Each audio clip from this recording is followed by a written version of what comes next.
Define parameters of program. Olá, eu sou a Priscila Franco, voz da Michael Burnham, e você está ouvindo um podcast da rede Trek Brasilis.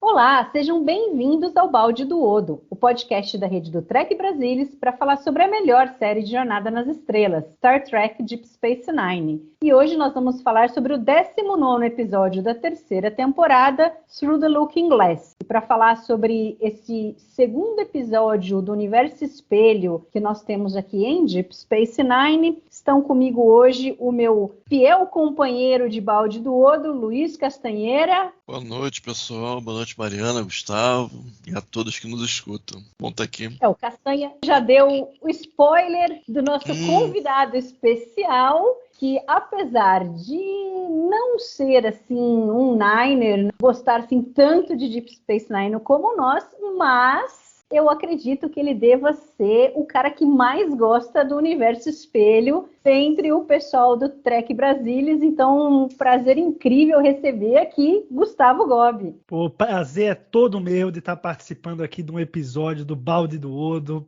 podcast sensacional. Apesar de, como a Mari falou, eu realmente não ser um dos maiores fãs de Deep Space Nine, para mim tá bem longe ali do topo das séries de Star Trek. Mas, cara, série de Star Trek que tem episódio no Universo Espelho tem o seu valor. Todas têm o seu valor.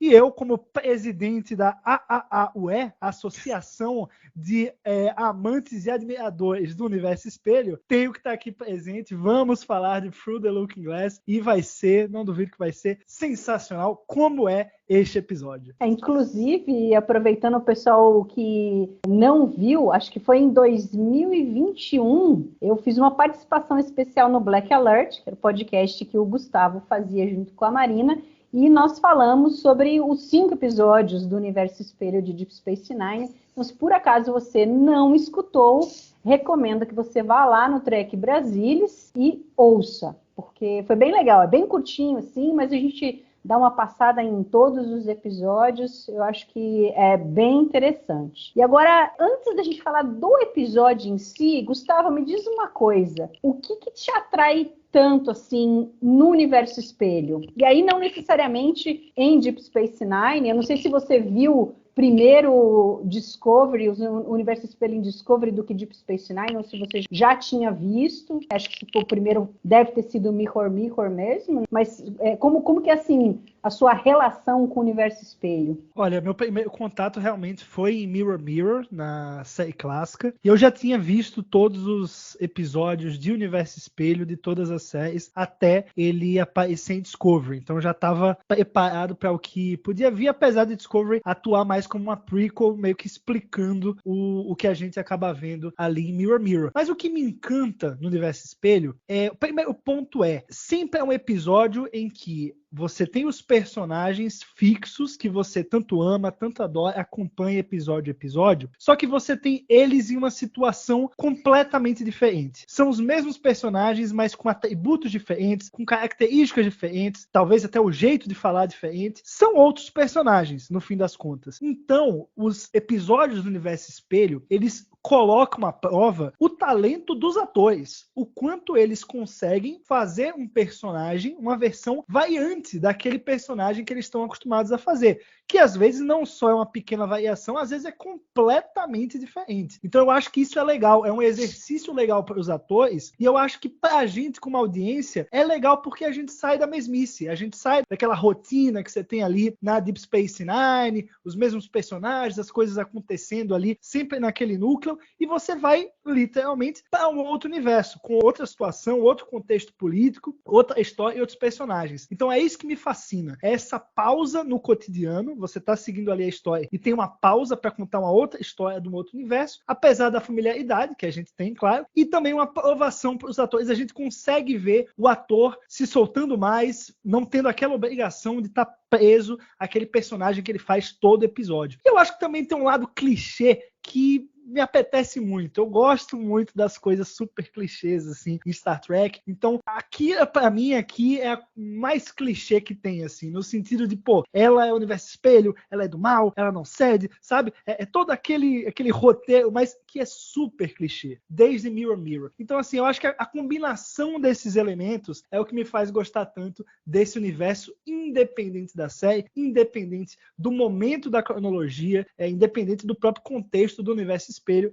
que a gente vê aqui que é bem diferente do contexto lá do século 23. Quando eles podem ser over the top. No universo do espelho isso é permitido.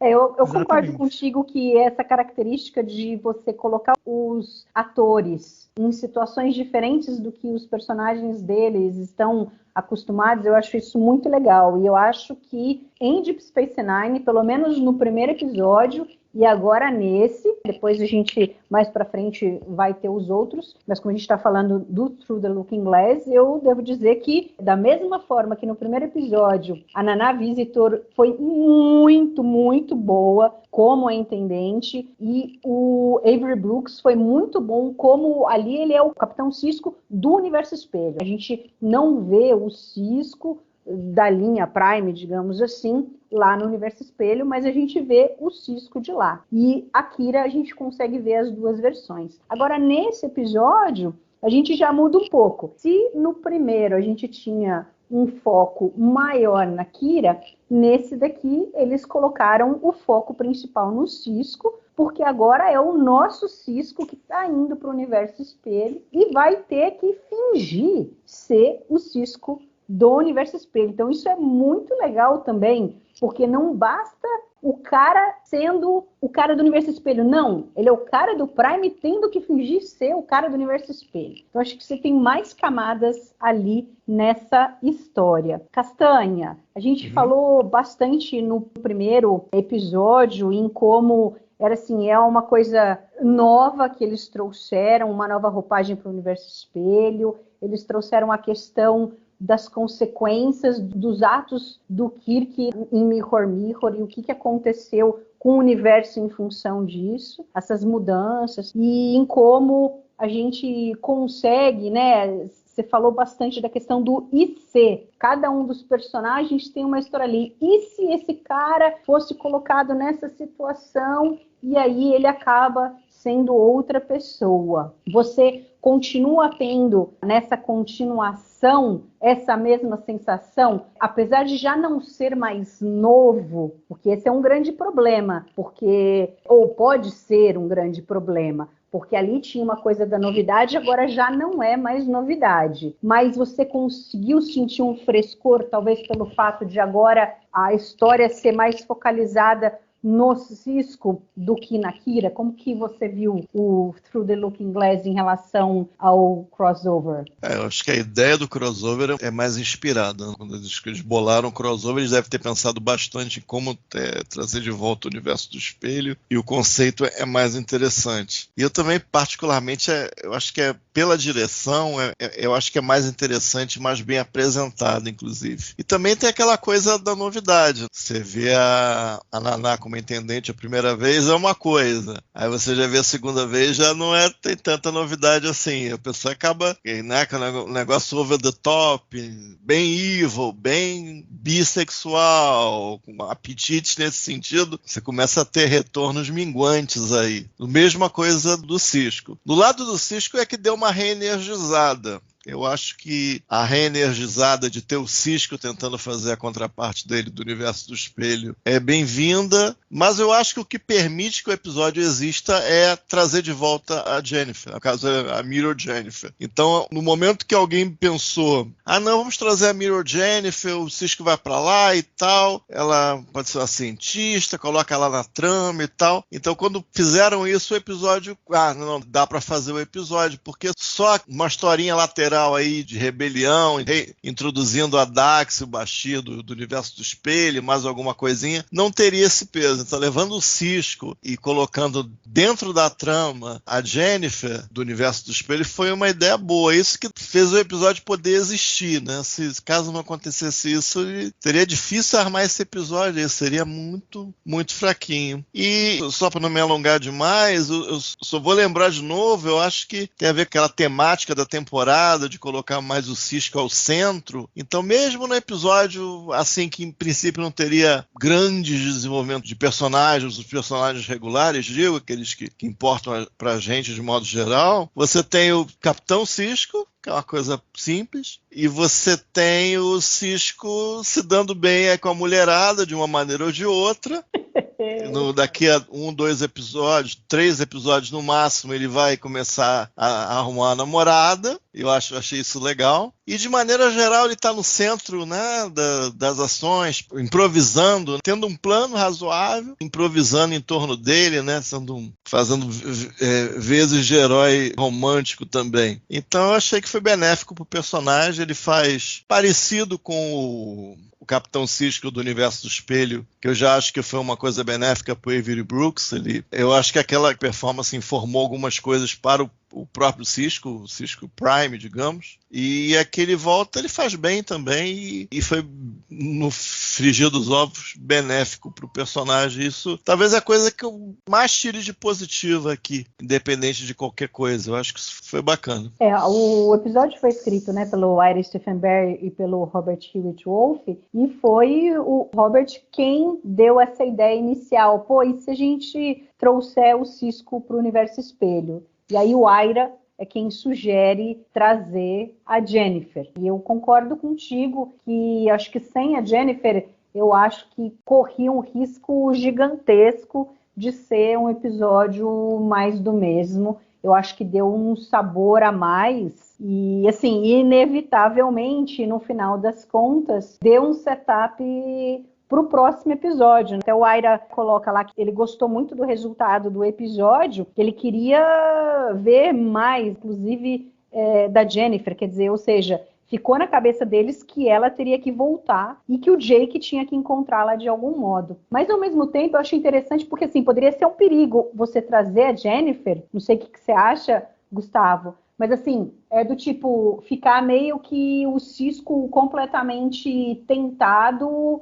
a trazê-la para ficar junto com ele. Porque se a gente pensar, ela não tem nenhuma ligação, nenhum laço lá que a fizesse, talvez, querer ficar no universo espelho. Mas aí é legal que, como o Castanha comentou, lá no episódio 23, quer dizer, daqui 4 episódios, em Family Business, o Cisco conhece a Cassidy. Então eu acho que é legal que eles também, assim, do tipo, colocamos a Jennifer, mas não achem que nós vamos fazer com que o Cisco fique com ela. Estamos dando uma opção aqui de namorada para o Cisco, que é o que na realidade a gente quer seguir. O que você achou disso, Gus? Olha, eu acho que assim, quando eu vi a sinopse do episódio, antes de assistir pela primeira vez, eu lembro muito bem de telegrafar isso. Eu falei, o Cisco vai pro universo espelho, eles vão trazer a Jennifer, porque eu acho que é meio óbvio, é uma das graças do universo espelho, é você ver esses personagens tendo contato com pessoas que eles têm um afeto no universo tradicional, e eles sendo tentados a levar essa pessoa, tirar essa pessoa do espelho e levar para o universo tradicional, já que ela ou não existe ou se perdeu o contato, enfim, o que tem acontecido. E eu acho que ter adicionado esse elemento, apesar de telegrafado, foi muito bem executado, né? Você vê que a motivação do Cisco de voltar para o universo tradicional acaba sendo balançada, a vontade de trazer a personagem com ele, de querer que a personagem seja a Jennifer dele, que a gente sabe que não é, nunca vai ser, mas que, fisicamente, você tá ali na presença da pessoa, é tão parecido, isso até mesmo o grande Capitão Sisko não tem como não ficar abalado. Eu acho que é realmente o trunfo desse episódio, apesar de não ser nada surpreendente. Quando a personagem aparece pela primeira vez, eu falei, ok, aqui o episódio começa a andar para o que ele se propôs. É justamente isso aí que acontece. E eu acho que super caso, a gente tem todo esse relacionamento dos dois, é algo que tá no primeiro episódio de Deep Space Nine, é algo que tá no embrião da série, sabe? E é algo que o personagem fica indo e voltando. E eu acho que esse episódio, ele não é só um episódio de Universo Espelho. Ele também não é só aquilo que eu falei de pegar o personagem e colocar num outro contexto, botar o ator para fazer uma versão variante. O Sisko não é a versão variante, o Sisko tem toda a trajetória dele que a gente conhece, e eu acho que essa balançada que ele dá no Universo Espelho acaba impactando ele depois, acaba levando a um ensinamento que para ele posteriormente vai ser muito proveitoso. Então, impacta, querendo ou não, na própria série. Não é uma coisa, não é um spin-off, né? Não é uma história totalmente alheia ao que a gente tem do personagem no universo tradicional. Ele vai carregar esses ensinamentos que ele teve no Universo Espelho quando ele voltar. Então eu acho que é o grande trunfo mesmo. Eu acho interessante o dilema do Sisko logo no início, quando ele é raptado pelo Smiley, porque a primeira reação dele é dizer assim, olha, eu não posso interferir, eu sinto pelo que vocês estão fazendo, mas eu não tenho responsabilidade sobre as ações do Kirk, da Kira e do Bashir, sobre o que está acontecendo agora com vocês. We're going to walk back to the transporter pad and you're going to send me home. Wait, hear me out. I'm not asking for a lifetime commitment. All I need is for you to finish the mission Sisko was on when he was killed. I'm sorry, but you're going to have to find someone else. I don't belong here, and I'm not about to interfere with events going on in this universe. At least let me tell you about the mission. Then, if you decide not to help, I'll send you home. Mas também, por outro lado, a gente poderia ver que ele poderia até escolher e falar, porque não seria fora do personagem dele dizer, não, os humanos estão precisando de ajuda. De certa forma, ele até poderia ter escolhido, mas seria uma coisa extremamente perigosa. Então, obviamente, que ele escolhe, ali naquele primeiro momento, não arriscar a vida dele. E ele tem toda a razão. Mas aí eu acho legal o plot twist ali de quando o Smiley fala da missão, e eu acho legal você ver que não importa qual universo que o O'Brien esteja, ele é um cara extremamente íntegro, porque ele diz assim, olha, eu vou falar a missão do Capitão Sisko. Se você ainda assim não concordar em nos ajudar, eu vou te mandar para casa. E você acredita que ele vai fazer realmente aquilo. Agora, eu não sei se ele tinha alguma informação, não sei nem como ele teria essa informação, mas eu acho interessante ali, porque daí a hora que ele fala que eles têm que acabar com a pesquisa que a Jennifer está fazendo com os sensores transpectrais, que vai fazer com que o esconderijo nas Badlands, onde a rebelião se encontra, seja encontrado. E aí ele fala, olha, ou a gente consegue terminar isso daí, ou até trazer a Jennifer para o nosso lado, ou a gente vai ter que matá-la. There's a Terran scientist working for the Alliance. Our sources tell us she's close to completing a new transpectral sensor array that will allow the Alliance to locate our bases in the Badlands. Without a safe place to hide, the Alliance will be able to track us down and kill us all. So, you want me to prevent this scientist from finishing her project? Captain Sisko was convinced he could change her mind. Get her to work for us instead. How did he plan to do that? She was his wife. Jennifer. You know her? She was my wife too, but in my universe, she's dead. Not here she isn't. Not yet, anyway. What do you mean, not yet? Unless you can persuade Professor Sisko to join our cause, we'll have no choice but to kill her. Kill her? We cannot let her finish the sensor array. It'd mean the end of the rebellion. I can't let her die. Not again. You're the only one who can save her. E aí o Sisko meio que assim, do tipo, não importa o universo em que eu esteja, eu não vou ser capaz de ver a Jennifer morrer novamente. Então eu gosto dessa introdução. Como é que vocês acham que ele tinha as informações de quem era o Cisco, que era o comandante? Talvez Você acha ele tivesse chegado antes, pode ser que ele tenha se teletransportado ali para o universo Prime e antes de se revelar ali para o Cisco, talvez... Outras vezes, talvez? Não, naquela vez mesmo, ele chega lá e, sei lá, consegue entrar no computador, talvez ver informações. E já que não é o primeiro episódio de Deep Space Nine no universo espelho, eu acho que tem um fator aí que, ó, se a porta foi aberta, né, a conexão foi aberta, então é mais fácil ter essa relação, sabe? Trazer um personagem, trazer uma pessoa que você quer ali do outro universo. Existe um precedente, vamos dizer assim, que não é tão difícil na série quanto da primeira vez, sabe? Então você acaba nem notando muito, nem ligando muito pra isso, assim. Eu pelo menos passei e falar, você compra a ideia, né? Afinal de contas, é um episódio do universo espelho. Você tem que comprar a ideia, tem que se deixar levar um pouquinho pra poder aquilo ficar crível. Só pra saber de onde que eles tiraram esse plano. Eles vão investir ali recursos, né? Aplicar o postulado do universo do espelho. Deve ter um Cisco aqui perto.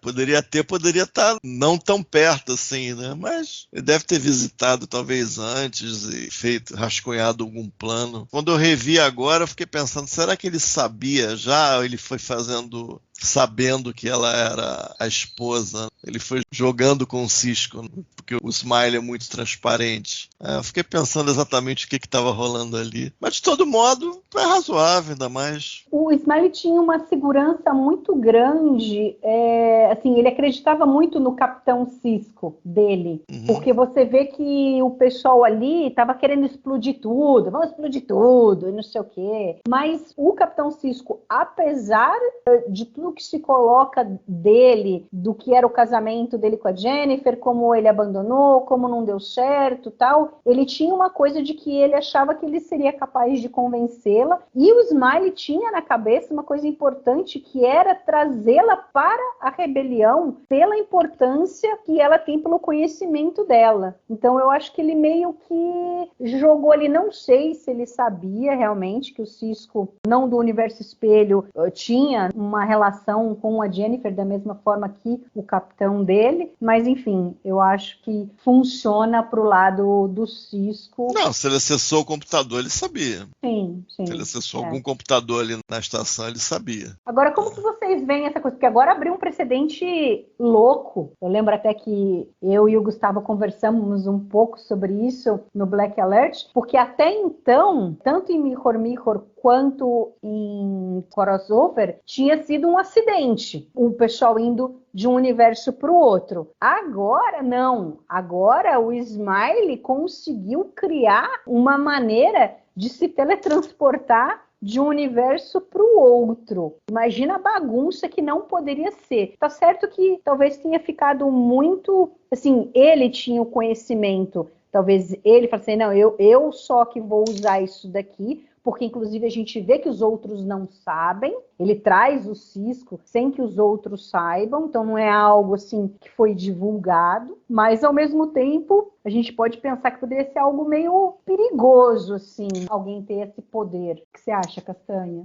Na época, não sei agora quem falou isso, é algum fórum, na época, algum tempinho depois, não muito depois, talvez durante a 4ª temporada, tinha gente que apontando isso aí para uma possível guerra entre universos, que seria suficientemente fácil de começar a ter movimento de tropa entre os universos, e aí virar, mas nunca foi explorado dessa maneira. E parece que o episódio quer acreditar que de alguma maneira isso é contido ali na cabeça do Smiley, de alguma maneira também, porque parece que ele, se parar para pensar, parece que ele, porque ninguém ali daquela reunião sabe, nem o Mirror to Vox sabe, então ninguém ali sabe. Então ele trouxe o cara de algum lugar e ele que está fazendo a interface. Então acho que o episódio quer que a gente acredite que só o Smiley tem esse conhecimento. É meio incrível, inacreditável? Provavelmente. Provavelmente. Ou então, de alguma maneira, com as informações que o Bashir e a Kira,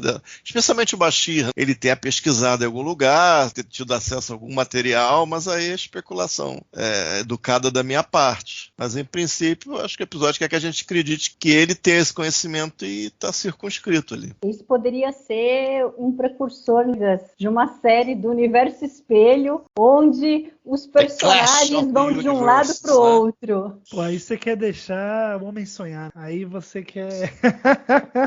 o pessoal dá a mão, você já quer o braço, né? Só o gostinho ali da possibilidade, você já quer uma série. Mas, cara, eu acho que realmente abre esse precedente. Eu acho que, assim, o que a gente sabe, tava até dando uma olhada aqui no Memory Alpha, para ver se eu passei alguma informação que acabei me passando em relação a alguma informação em relação a isso. Mas é isso mesmo, é um esforço do O'Brien. É algo proposital, é algo direcionado para trazer o Cisco especificamente. Então, realmente, acaba abrindo esse precedente, mas eu acho que, a gente tem que manter fechadinho ali no episódio mesmo, porque senão, sabe, pode ficar muito bagunçado. Até eu que sou fã do Universo Espelho, pensando na possibilidade de uma guerra entre universos, já talvez não seria muito do meu agrado, assim, não, sabe? Uma das coisas legais do Universo Espelho é esse teor meio underground, sabe? Que são poucos episódios da série, a gente também não sabe muita coisa, ele vem à tona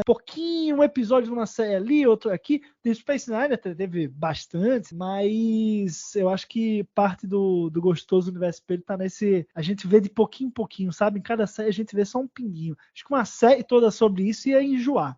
Até eu ia ficar enjoado. Porque senão corria meio que um risco assim de ser estilo Guerra Fria temporal. Ao invés do pessoal ficar indo e voltando no tempo, seria o pessoal indo e voltando de um universo para o outro e influenciando o outro de alguma forma. Mas eu acho que realmente assim, eles precisavam para Deep Space Nine criar algum dispositivo para que fosse possível você ir de um universo para o outro, porque não dava para você ficar só limitado a acidentes acontecerem. Porque aqui eles querem fazer uma coisa proposital, eles precisaram uma coisa planejada. O Smiley ir ali, pegar o Cisco e trazer para o Universo Espelho. Não funcionaria de outra forma, não dava para esperar ter um problema no teletransporte. Eu acho que funciona para Deep Space Nine, para que você tenha essa linha de episódios da forma como eles criaram. Tudo dominado. Ele se transportou para a navezinha dele lá. Onde aquela navezinha estava, talvez no setor de Bajor, de alguma maneira, ali perto. Ele deveria ter que saber a posição da estação, imagino, não sei. Aí aí até que não bubble, né? Doideira. Mas eu suponho que estivesse perto da Telecnor dele, porque ele transportou para a navezinha dele ali numa boa. Bem poderoso esse Smiley daí. Tem poucas coisas que me deixam assim um pouco preocupada e questionando com relação ao episódio. E aí uma delas o Castanha comentou assim, en passant, que foram os avanços do Cisco com relação às mulheres do Universo Espelho. O Avery Brooks, né, ele coloca, tem lá no memorial, porque ele ficou feliz. Finalmente o Cisco fez sexo. Mas assim, e aí, né, não foi com qualquer pessoa, ele simplesmente foi com a melhor amiga dele. Com o meu velho. E oficial de ciências dele e a primeira oficial dele, gente. Sei lá, assim, que ele fosse ter que ter alguma coisa com a intendente era um risco que ele corria, certo? Para ter que manter a persona dele. Já estava estabelecido, né? Já estava estabelecido. Não, e para que funcionasse, porque não podiam saber que ele não era o Capitão Cisco. Então ele tinha que fingir para a intendente mais do que para qualquer pessoa. Mas para Dax fica uma coisa assim, não sei. Ele até tenta ali um pouco, não, a gente tem muita coisa para planejar. And I'm gonna make you glad you're alive. We have a lot of planning to do. It can wait. I suppose it can at that. Mas aí a hora que ela dá uma avançada de novo, ele fala, dane-se, sei lá, me incomoda um pouco assim. Depois ele volta e fica olhando pra cara da Dax, do tipo, pô, comi minha melhor amiga. É foda, não? O interessante é que o Cisco começa o episódio, tipo, calma, não, me manda de volta, eu não posso interferir nos eventos aqui. Depois que ele decide embarcar na missão, ó, dane-se, amigo. Vamos interferir, vamos fazer, vamos... Eu achei legal, porque aí, pô, é realmente como você aproveita o personagem no contexto. Se ele passar esse episódio todo ficando preso ali, não, eu tenho que fazer, mas não, sabe? Eu não posso interferir. Não, quem vai interferir, vai interferir. Então interfere de todo jeito mesmo. Eu tô tentando não pensar muito a respeito, porque ele é oficial comandante da estação, ele tem um filho que não tem mãe, então, cara, não, vou ver lá, não posso vê-la morrer de novo. Até entendo que dentro dele tinha uma parte que quisesse, mas essa parte ser a dominante não é tão clara assim pra mim. Ele foi na aventura e tal, então eu tô evitando pensar muito a respeito. A Dax, eu acho que o problema seria se ela... Mas é algo que não é possível. O simbionte, teriam que ter estabelecido que ela é unida, o simbionte é amigo do Capitão Cisco, para eu achar que realmente é insuportável. Seria meio profano até, porque eu acho que a questão toda é o simbionte. Eu sou estranho pensar isso, né? Mas eu acho que o problema maior é o simbionte. A gente pode supor que aquela trio ali não era sequer unida, entendeu? Não, ele chama ela de Dax. Ela chama de Dax. E depois, no fim, confirma. Porque até, inclusive, quando ele chama ela de Dax... Chama de Dax, ela e o O'Brien, um olha pra cara do outro. Eu falei, né? Fica parecendo, será que ele falou merda? Mas depois, no final, alguém chama ela de Dax mesmo. Né? É que talvez não seja eu acho que a questão é ser o amigo dele, o simbionte. Eu acho que talvez seja o mais difícil. É meio esquisito eu falar isso, eu entendo. Porque, assim, no universo espelho, ela era amante dele. Então, assim, a relação dos dois era essa. O que, pra mim, assim, causa um pouco de ruído é que o Cisco dorme com a Dax do universo espelho e depois ele volta pro universo dele e olha pra Dax, entendeu?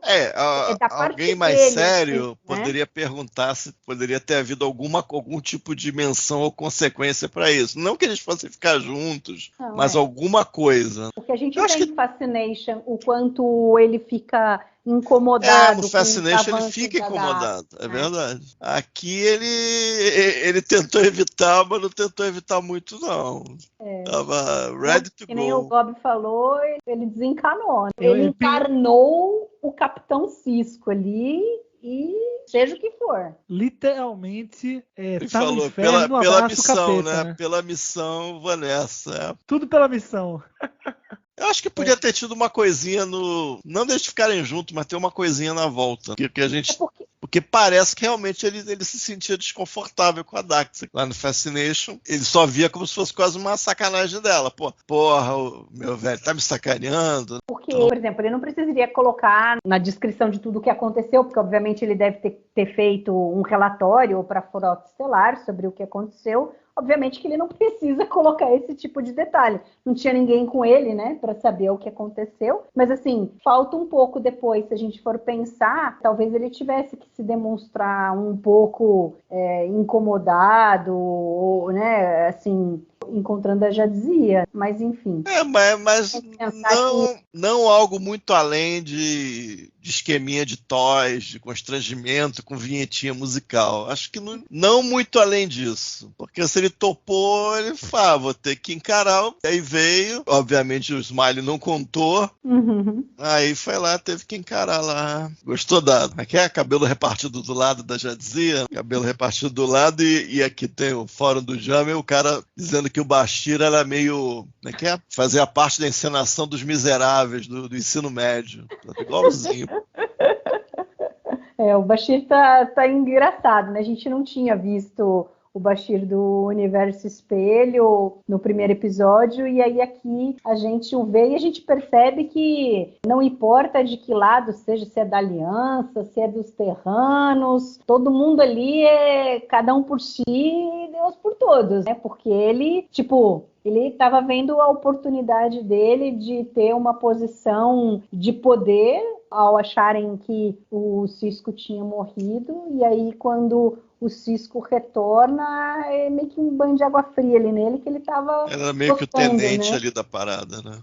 E é legal, assim, como todo esse núcleo, assim, você vê que, assim, esses personagens são os personagens que a gente conhece, eles estão no universo espelho, mas eles não necessariamente têm aquele quê de malvados, assim, do mal, porque eles estão num contexto político muito diferente do que a gente viu lá em Mirror Mirror. Você teve toda a incursão de Mirror Mirror impacta diretamente aqui, porque o Spock do espelho ficou mais soft, quis fazer um regime mais democrático, menos ditatorial, aí a Terra, né, o Império Terrano, acabou abaixando a guarda, desmilitarizando, abrindo pretexto justamente para o contexto político que a gente tem aqui. Então, é natural que quem está do lado da aliança, né, esses rebeldes, eles sejam mais soft também, porque você já tem aí um século de uma nova visão para o Império Terrano, né? Então, eu achei bem legal como eles conseguiram encaixar isso bem. Tipo, não são os personagens iguais, mas eles não necessariamente são aquelas figuras caricatas que a gente viu lá no Mirror Mirror, a não ser que realmente é do mal, no caso da Kira, enfim. E eu acho interessante a Jennifer, que eles colocam ela como assim, a família dela colaborava com a aliança. Então, apesar deles serem terranos e não terem nenhuma, né, serem meio que escravos, prisioneiros, como o Cisco coloca para Jennifer, ela teve uma vida boa e teve oportunidade até de estudar. Então, eles ficam meio que fazendo um paralelo com os bajorianos, meio que seriam os colaboradores bajorianos na época da ocupação. Acho isso interessante, assim. E a Jennifer meio que, assim, é tão, tipo, uma lavagem cerebral, porque ela coloca, eu não quero mais ver matança, por isso que eu vou fazer esses sensores para acabar com essa rebelião, porque tem muita gente morrendo. Eu senti só falta você sente a propaganda. É bem superficial, mas você sente. Eu só dá para senti interpretar falta como uma propaganda. do Cisco falar o seguinte, mas as pessoas estão morrendo, mesmo que não tenha essa rebelião. Os caras na mina, no processamento dos minérios todos, todo dia morre gente. Rescue me. That's what I said. I'm not going anywhere with you. You can't stay here. I have a job to finish. You mean the sensor array? That's right. If you finish the array, you'll destroy any hope our people have for a better future. I don't think you want that. All I want to do is put an end to all this fighting, to force the rebels to seek a peaceful settlement with the Alliance. It's not that simple. The Alliance isn't interested in a peaceful settlement. If we lay down our arms, we'll all be killed. The rebellion is killing people every day. It has to stop. Not this way. Not while the Terrans are still at the mercy of the Alliance. They're your own people, Jennifer. You have no right to talk to me like that. Since when do you care about what happens to our people? You've never cared about anyone but yourself. Maybe I've changed in the past few years. Oh, how many times have I heard you say that? Então, assim, é bem ingênua a visão dela, mas porque é essa propaganda ferrada que a aliança talvez coloque, e aí as pessoas acabam não... Ela parece ser uma pessoa que teve muito pouco contato realmente com a realidade. E como que vocês acharam assim? Porque eu gostei de, no primeiro momento, ela não quer falar com ele, ela odeia ele, ela tem toda aquela discussão, tudo, mas aos poucos ela começa a se surpreender com o discurso dele. Não é nada do que ela esperava, que por mais o Cisco tente manter uma persona ali, ele não tem como simular qual que era a relação entre os dois e como o Cisco do Universo Espelho falaria com ela, as coisas que ele falaria e tal. Eu acho muito legal a cena mais pro final, na hora que eles estão fugindo, que ele fala, não, eu vim aqui para te resgatar, eu não vou te deixar aqui. E ela fica olhando para ele do tipo, ali ela sacou que alguma coisa tá muito errada, porque não é possível ele ser o Cisco de verdade. Né? Total. Só retomar o papo anterior, depois eu continuo nessa. No crossover, eu lembro que eu especulei se a Intendente também tinha um background meio assim, né, de ter vindo de alguma família abastada, ter sido de algum tipo de colaboradores e de ter chegado ao posto de intendente, seja lá o que isso signifique, sem nunca ter sido sempre do bom e do melhor de alguma maneira. Eu acho que o Sisko faz o que pode aqui, ele vai fazendo o que ele pode, mas o outro Sisko era bem ruinzinho mesmo. A gente começa ali com algumas trocas ali, até que você poderia enxergar como um relacionamento comum, não necessariamente dela com algum pirata espacial, como é o caso, mas começa descendo os específicos. Eu acho legal no final, quando o Sisko vem com aquela de eu acho que você é tanta coisa mal resolvida, algo tão nublado entre a gente, ou algo que o valha, e você quer nos ver em lados opostos, mas não, nós todos somos escravos e tal. Aí eu acho que ali dá uma desarmada nela, aí finalmente ele pega na mão dela e dá aquele toque lá na orelha, né, que tem outro transmissor subcutâneo ali na orelha e tal. Também é legal, né? As coisas de... Um pouquinho de Kirk, né? Na Ilha de Khan, lembrei um pouquinho. Não resolvi a parada e, ao invés de abrir o comunicador, bate aqui na orelha. Jeito Sisko de ser. Aí ele consegue dar um jeito naqueles Klingons e pegar as duas armas dos Klingons e aí ele pega a arma assim, tá apontando pra ela. Eu não tenho escolha, não. Não. Aí ele bota a arma pro lado. Você tem sim, tal. Tá bom, mas eu te odeio. Aí ele sai, né? Tem uma menção aqui, tem um comentário. É que eu não lembro os filmes de Star Wars de cabeça. O cara fala que é do Império Contra-Ataca, eu acho. Tem vários pontos de trama do Império Contra-Ataca que dá pra fazer uma analogia com esse episódio. Vai pra estação... Aí o herói finge que é prisioneiro para libertar a princesa. Eu não sei qual é o filme, não. Posso estar confundindo. Eu acho que é uma Nova Esperança. Nova Esperança. Aí o robozinho vai lá, derruba a segurança. Aí eles ficam encurralados, vão para o compactador de lixo. É uma Nova Esperança. Que no caso é a refinaria de minério e a estação maligna é ameaçada de destruição. Então tem vários pontos aqui. Aquela coisa bem básica, na aliança, império, a coisa bem básica. E acaba pensando em Star Wars ou não, as coisas vão se assemelhar de alguma maneira. Eu ia falar que esse episódio tem alguns reflexos de Rogue One, o outro filme de Star Wars, porque toda a missão do Rogue One é o cara que construiu a Estrela da Morte, que está finalizando a Estrela da Morte, a filha tem que ir lá encontrar o cara e buscá-lo, impedir que ele conclua o projeto. Então é bem o que está acontecendo aqui, não é a filha. Mas aí é o contrário.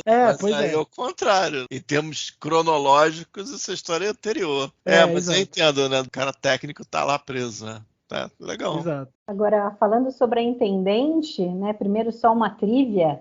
Coitada da Naná. Ela faz um trabalho, assim, maravilhoso como Intendente, mas tem que sofrer. Se no primeiro episódio ela tinha roupa de couro, vinil, sei lá o que fazia barulho toda vez que ela andava, então do tipo, apesar de ser super sexy, no fim ficava esquisitíssimo por conta do barulho. Nesse ela conta que a roupa era muito ruim também, porque era muito apertada. Ela mal conseguia respirar. Então você imagina a maneira como ela tinha que Eu não quero imaginar, não. atuar em um negócio ultra apertado. E aí, além disso, entre cenas, ela tinha que ficar na frente de um ventilador gigante, porque o suor descoloria o tecido. Então ela não podia suar. Então imagina o trampo que não foi filmar isso daí. E você vê que a pessoa tem que estar super concentrada para fazer um papel muito diferente do que ela faz no dia a dia, né? É algo muito específico. Então, assim, super difícil. Mas eu gosto muito. De novo, eu acho que ela é excelente. Eu gosto que, assim, no primeiro, a gente vê que ela tem ali aquela relação com o Sisko e que ela não quer transparecer, que ela é tirana. Até comentei no episódio do crossover que provavelmente ela quer meio que, assim, como o Ducati, que quer ser amada. Então, assim, ela não quer ser... Ela deixa isso lá pro Odo e pro Garak, né, serem os tiranos, né, realmente. Só que aí a gente vê que nesse daqui ela já começa a mostrar um outro lado, porque... Talvez pela perda do Odo, que daí as coisas não são eficientes como deveriam ser. O Garak talvez não esteja dando conta da maneira como o Odo dava. E aí ela tá puta da vida porque o Sisko atraiu, mas ao mesmo tempo ela deve que meio que sentir uma falta dela. E aí a gente vê uma faceta que a gente vê que ela é muito solitária. Eu vejo ela assim, tipo, sempre foi uma pessoa super mimada, mas que, assim, aparentemente tem tudo, mas na realidade não tem nada. Eu gosto desse... Ela tem muitos escravos, prostituta, né? Reparou naquela cena ali? Ela tem um cara negro, aí tem a outra menina, e em pé tem dois, aparentemente, vulcanos, só fazendo a continuidade, né? Fazendo ventinho dentro de uma estação espacial, que obviamente tem ar-condicionado. Bizarro aquela. Eu falei, não é possível. Mas, ó, Mai, eu vou te falar que essa aqui é do Universo Espelho. Eu acho ela quase tão legal quanto a original. Eu gosto muito dessa aqui do Universo Espelho. Apesar de super caricata, como o Universo Espelho manda, eu gosto muito dela. Acho que tem essas camadas aí que o Castanha falou, a gente mencionou. É muito legal essa personagem, cara. No Universo Espelho de Space Nine, isso aí é outra coisa se não tivesse ela nesse papel, com atributos que a gente sabe que são daqui, mas distorcidos daquele jeito que a gente vê sempre no Universo Espelho. Eu gosto demais dela, demais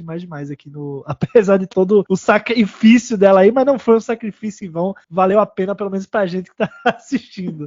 E ela tem relacionamento com o Pirata Cisco e se vê que é um negócio quase sadomasoquista, sei lá, um negócio totalmente nada a ver, totalmente pouco saudável, né? E aí ela gosta mais ainda. Ele é meio que um ponto fraco dela, porque quando eles criaram toda a missão, eles se basearam no fato de que ela não iria matar o Cisco e o Smiley de cara quando eles aparecessem lá. Eles contaram com isso. Contaram com essa... O plano era baseado nisso, né? Ela não chegar, desaparecer lá, levar uns tiros. E aí então, é meio ele dá conta, não, eu vou para aposento da intendente. Aí o Garrick fica pau da vida. Que é engraçado, né? Esse Garrick aqui, o Garrick Prime, digamos, ele é super flexível e extremamente opaco. Esse aqui é nada flexível, totalmente rígido e totalmente transparente. Você sabe exatamente o que ele quer fazer. And what about Cisco? Take me to the Intendant's quarters. Then she'll decide what to do with me. Of all the impudent... Do as he says. Intendant, I demand that this man be... You? Demand? You promised me he'd die. And he will. When I say. And not a moment before. Shall we? After you. Então, a versão do espelho do Garrick é essa, né, que ele seja mal, aquele grande parte o oposto da personalidade do Garrick original. E a intendente quer sacanear o Garrick. Ela também não mata os dois porque ela quer provocá-lo. Porque ela fala, eu vou matá-lo a hora que eu quiser, não a hora que você quiser. Relacionamentos meio doentios. Pensar na psicossexualidade do negócio todo, é tudo meio doente. E é interessante que tem, porque no primeiro a gente a vê como uma pessoa narcisista, porque a paixão que ela mostra ali pela Kira não é porque a Kira é mulher, mas é porque ela mesma. É uma coisa muito doida ali da psique da intendente. Agora aqui não, aqui a gente já a vê como uma pessoa bissexual mesmo. Ela topa tudo. Se botar um gatinho ali, ela traça o gatinho. Botar um voo ali, ela traça o voo. É legal como ela usa isso como um jogo de poder. Toda a sedução, a sexualidade, como ela mexe com o sentimento das pessoas. É muito mais sobre ter poder sobre elas, ter influência sobre elas, conseguir manipular elas de alguma forma, do que sobre o ato sexual em si, o prazer em si, ou o relacionamento que ela tem com a pessoa, sabe? Acho que ela é tarada assim, mas ela usa isso com vantagens políticas ali também. Eu acho que isso é legal. Sim. E ela meio que, logo no início, assim, ela chama a Jennifer para ir no quarto dela, para perguntar o andamento da pesquisa ali, quando que os sensores vão ficar prontos e não sei o quê. Você vê que a Jennifer não quer muito conversa com ela, mas ela tá toda sexy ali, né, dando meio em cima da Jennifer, e aí ela faz uma manipulação do tipo, ela fala, não, você precisa fazer esses sensores, porque daí eu vou acabando com a rebelião, eu tenho a possibilidade de fazer com que a gente diminua um pouco as restrições com relação aos terranos, isso vai ajudar. Aí ela fala, você acredita em mim? Todo mundo acredita em você, né? E ela tá, assim, afiadíssima. Aí quando o Sisko e o O'Brien chegam, aí ela chama o Smiley de latoeiro, né? Eles traduziram assim pro português, mas é interessante como ela tá ultra afiada ali, porque ela tá pé da vida com a rebelião, mas ela ainda está se controlando. Mas você vê que ela tem uma certa diferença da intendente que a gente viu no primeiro episódio para esse, por conta das coisas que estão acontecendo. Aí depois, a hora que eles fogem, que eles vão lá tal para o centro de mineração, e aí o Sisko entra no computador. Assim, depois eu fiquei imaginando, não sei o que vocês pensaram sobre isso, né? Do tipo, assim, num primeiro momento eu falei, pô, mas o Sisko usou a senha da Kira do universo dele e é a mesma daqui, mas aí depois eu fiquei, sei lá, arranjei uma desculpa aqui, e na realidade ele fala assim, né, se quem construiu, a minha estação construiu essa, tal, não sei se ele contornou de alguma forma e conseguiu ter o acesso à senha da intendente. Aí ele troca essa senha, não sei o que vocês pensaram nisso, mas assim, isso funcionaria. A senha ser a mesma seria muito esquisito, né? Bom, eu acho que dá pra fazer, é só uma ceninha ali de alguém perguntando pra ele e ele respondendo assim, algumas coisas nunca mudam, sabe? Uma coisa, só um glimpsezinho assim, já tava resolvido, é a mesma senha, é coincidência, acabou. Uma das vezes que eu vi o episódio, quando ele fala, me leva pra central de processamento de minério, uma das vezes, não lembro qual foi, não sei se foi a primeira vez, eu acho que não foi a primeira vez que eu vi esse episódio. Eu pensei no Civil Defense, que ele ia fazer alguma coisa relacionada ao Civil Defense e ia conseguir se salvar ali. Ele não sabe a senha da Kira, eu acho que não sabe pelo menos, da Kira Prime, e eu acho um pouco absurdo ser a mesma senha. Então eu suponho que alguma coisa ali mudou a senha. É um pouco estranho ele conseguir resgatar a senha, né? Tecnologia atual, você não conseguiria resgatar essa senha. De grosso modo, não conseguiria. Mas de alguma forma ele conseguiu resgatar a senha e mudar a senha. Eu suponho que ele falou que quem construiu foi a mesma, que a estação é basicamente a mesma. Mais uma vez, postulado de universo do espelho. As coisas são iguais. Largamente iguais. Aí ele conseguiu, e também deve ser o que facilita tanto o Smiley conhecer a estação, quanto o Sisko ter outros conhecimentos que poderiam auxiliar o Smiley a fazer aquilo que ele conseguiu fazer, permitir a fuga ali da estação de processamento. Eu só acho meio estranho que demora um pouco demais aqui, para queira perceber que eles se mandaram. Eu acho que demora um pouco demais ali, mesmo com os sensores da estação, mesmo o sistema de segurança torrado, que fosse o caso. Ainda teria tricorder, teria outras coisas ali, para ela não ficar parando. Ela manda o pessoal dar a volta, né? Você imagina que o pessoal tá dando a volta para meio que emboscá-los por um outro lado, né? Deveria ter dado a volta um pouco antes. Mas eu adoro essa cena. A Naná arrebenta. A maneira como ela fala, a entonação da voz dela, ela fala... Benjamin, you know how I hate to be kept waiting. Time's up, Benjamin.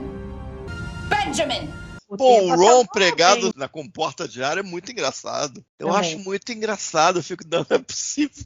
Eles pregaram o Ferengue ali na comporta de ar, assim, crá! E cria uma coisa que depois eles acabaram produzindo em quase todos os outros episódios, é que em cada episódio um Ferengue morre. Né? Então ela matou o Quark, depois ela mata agora nesse o Ron, e assim vai indo. Aí uma outra triviazinha, assim, que a gente tem é que o Rick Berman é quem pediu para que o Tuvok fosse incluído ao invés da Sakona. No fim, eles iriam colocar a Sakona, aquela Vulcana que aparece no The Maquis, mas no fim ele pede talvez para fazer assim, sei lá, um crossover entre aspas com Voyager, porque assim, Voyager e Deep Space Nine não tem como você ter um crossover realmente, porque é um no quadrante delta, o outro no alfa. Então, dessa forma era... Dessa forma, e teve a do Doutor também. E é engraçado que, como bom vulcano, né, parece que ele é igual em qualquer universo. Não vi grande diferença, não. Pareceu mesmo. Não, né? Ficou bem assim. Basicamente o mesmo. E uma outra coisinha que no começo talvez passe até desapercebido, aquela historinha ali do Quark que o Odo pegou ele e o Morn com aqueles bichinhos lá, os Voles, e aí eles iam fazer aquelas brigas de vôlei e tal, e aí no final o Quark fala assim: ai, tadinho do Morn, você destruiu os corações dele. Tem mais de um, né? Ele tem mais de um, então achei isso... Pô, tem gente que diz que eu não tenho nenhum, é bom que o Morn tem vários. Compensa. E aí é legal porque o Sisko, o Odo e o Quark são os 3 personagens Prime ali, que aparecem na linha temporal, digamos, normal, são os 3 que já morreram no universo espelho. Sim. E aí aparece a Kira, o Bashir, o O'Brien e a Dax só no universo espelho, inclusive eles não aparecem no episódio só como sua versão do universo espelho. E aí a Kira e o Bashir, na realidade, são em versões diferentes deles, apareceram nos 2 últimos episódios, porque no Distant Voices eles aparecem também somente na visão do Bashir, eles não aparecem. Não, a Kira e o... o O'Brien. E o O'Brien, tá. É interessante isso daí. Muito bem.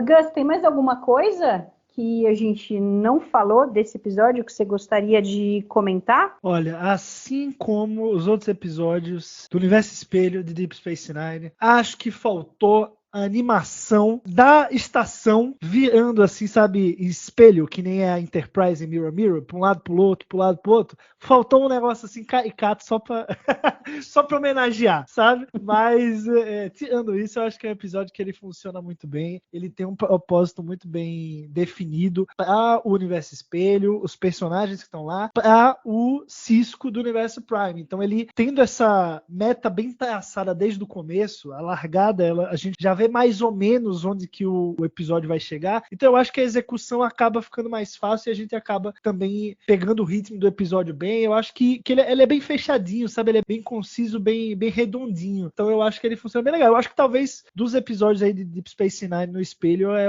pelo menos para mim, o mais interessante. Você, Castanha. Tá. Eu acho que, aceitando a premissa do universo do espelho, eu acho que eles conseguiram um episódio funcional, trazendo a Jennifer. Eu não lembro se esse negócio da rebelião já ficava claro no final do último episódio. Eu lembro deles fugindo. Eu acho que é só a fuga, né? Então isso também foi uma criação desse episódio. Dele e o Capitão Sisko criar a rebelião. Então, cria a rebelião, eles trazem a Jennifer com a atriz, realmente. Poderia ter que mudar a atriz, conseguiram trazer a Felicia Bell. Os personagens, o Smile, ele fica, talvez seja o mais para dentro, o mais contido, que é mais trabalhável como uma versão alternativa, mas não necessariamente do universo do espelho do O'Brien. Por isso que o Smile é mais fácil de usar, então usaram o Smile. Legal. As versões da Dax e do Bashir foram qualquer nota, imagino, tirando os penteados, imagino que não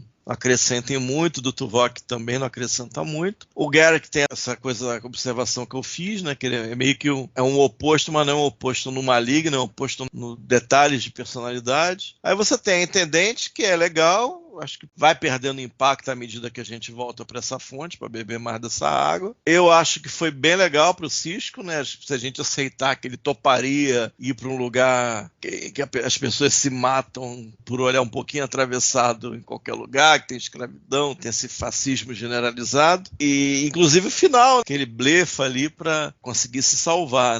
Aceitando que o Sisko toparia isso, a aventura é legal e eu acho que informa tanto a ideia dele centralizar mais o papel dele nessa temporada, daquele que vai namorar, de que ele vai ser promovido a capitão daqui a alguns episódios. Então isso tudo acaba sendo benéfico, especialmente o Sisko, o Smiley, que é mais palatável, e a Intendente, que na sua exuberância também é legal.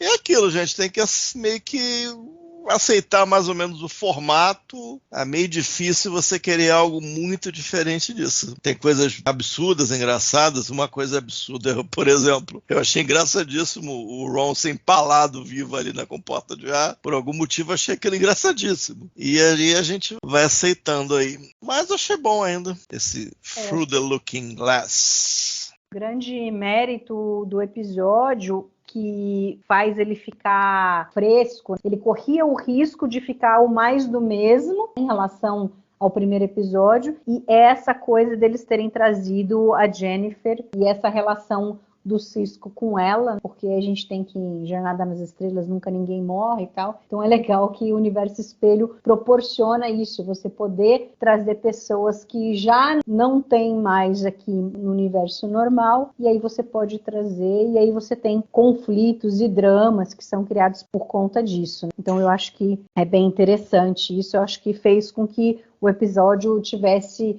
o seu mérito, apesar da gente estar nesse mesmo universo over the top, que é o universo espelho. Eu acho que é entendente algumas coisas que mudaram nela pela situação que ela está vivendo, eu acho que foram interessantes e aí fazem com que ela também não fique assim mais do mesmo. E a atuação da Naná continua sendo maravilhosa e o Avery Brooks também está muito, muito bem nesse episódio. Tem uma coisinha ou outra aqui, eu acho que pelo fato de já não ser mais uma novidade do universo espelho, ele acaba não tendo assim um impacto que o crossover tem.